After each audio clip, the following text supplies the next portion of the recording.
So you've heard it all before, and you've probably seen it as well.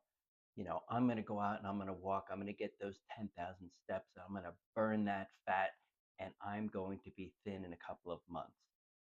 Unfortunately, it doesn't work that way, and I'm sure you can either speak from experience or from watching those people on the treadmill or getting up early in the morning and taking those walks. You may see them on your way to school or on your way to work, and they do it, but they look the same year after year. Why is that? Well, here's the truth, the real science behind walking. And walking is great. It's great for movement. It gets the blood flowing, it gets the lymph flowing. There is nothing wrong with walking, but you shouldn't be using it for weight loss. So, why is that? Well, there's something called the exercise paradox, and this was written about and in the Scientific American magazine. The article is available online, very easy to find, and it's fascinating. So, what they did was scientists went and found one of the last hunter-gatherer tribes left in the world. And they followed them around and they took samples because they wanted to see what their caloric burn would be throughout the day and compare it to the average American. Because these guys are out there, they're out in the field, they're hunting, they're, searching for food, they're going days walking through plains and areas just looking and periods of sprinting. So they wanted to see how does their comparison of what they burn daily compared to the average American. And it was amazing. They found, are you ready for this?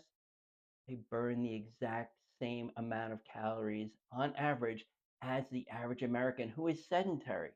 How is this even possible? And this is where the science gets really cool. Your body is smart. Your body was created smart. Imagine if walking, like again, you want to get out there and get those steps to lose weight. But what if that actually happened?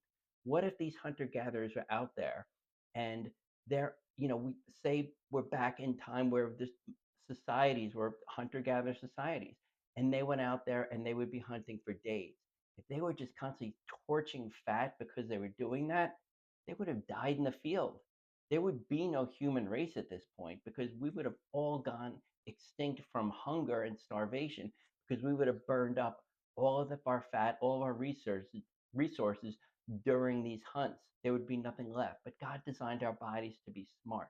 So what happens when you're going out and you're doing that walking? What happens? The body says, okay, this number of calories was burned during the day during those walks.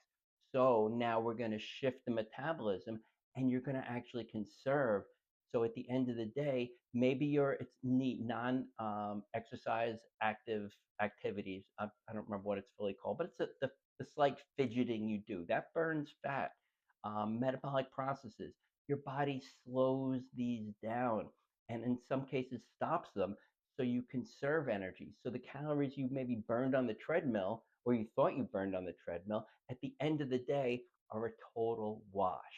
So you're not burning any calories really at all because your body is smart, it's conserving. Because again, if walking, if running were to burn these massive amount of calories, we would not exist any longer. So how can you still walk and use it to your advantage? Well, again, walking is fantastic. It's movement. It keeps the joints healthy. It keeps your lungs breathing as you're walking, the lymph flowing, the blood flowing. So I'm not saying don't walk, but if you want to use it to kind of maybe help you lose weight, there are certain ways you could do this. But again, remember the exercise paradox. At the end of the day, a lot of this is going to be a wash, but I'm going to help you try to maximize your walks. One is fasted walking. And this is good because your body has no food in the system to be able to be using as energy. So if you're walking while fasted, it has to pull that energy from where? It has to pull it from the fat. So you are actually burning a little bit of fat during that period. That's a positive.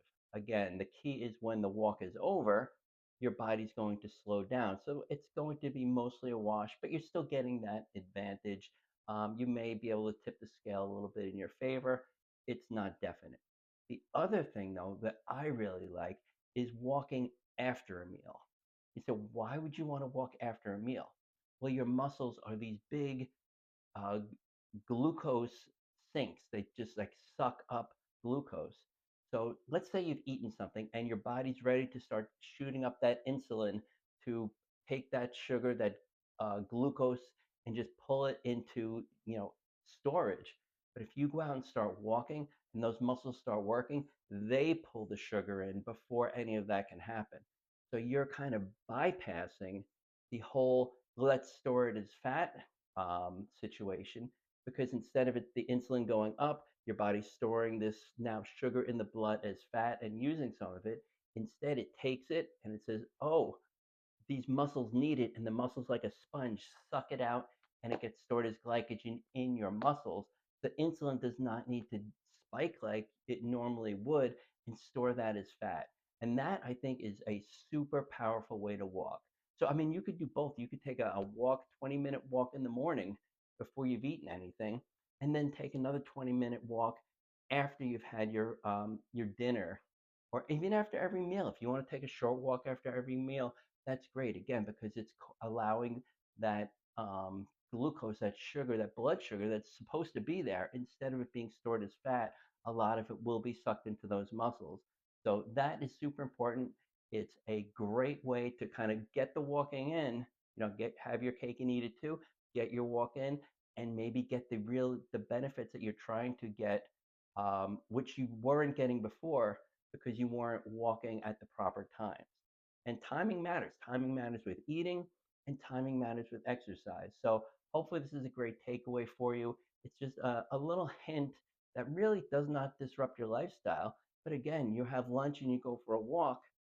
That's great. You've done more for your blood glucose and your insulin and your fat storage than you could have imagined, as opposed to just walking randomly, whatever, because again, there's a metabolic and chemical change that's happening. Hope this helped. It was just there was something that popped into my head and I wanted to share with you because I see so many people walking, and I want to make sure if you're going to walk, which again is fantastic, I want you to get the most benefit out of it. Totally forgot because I was so excited to share the walking information with you.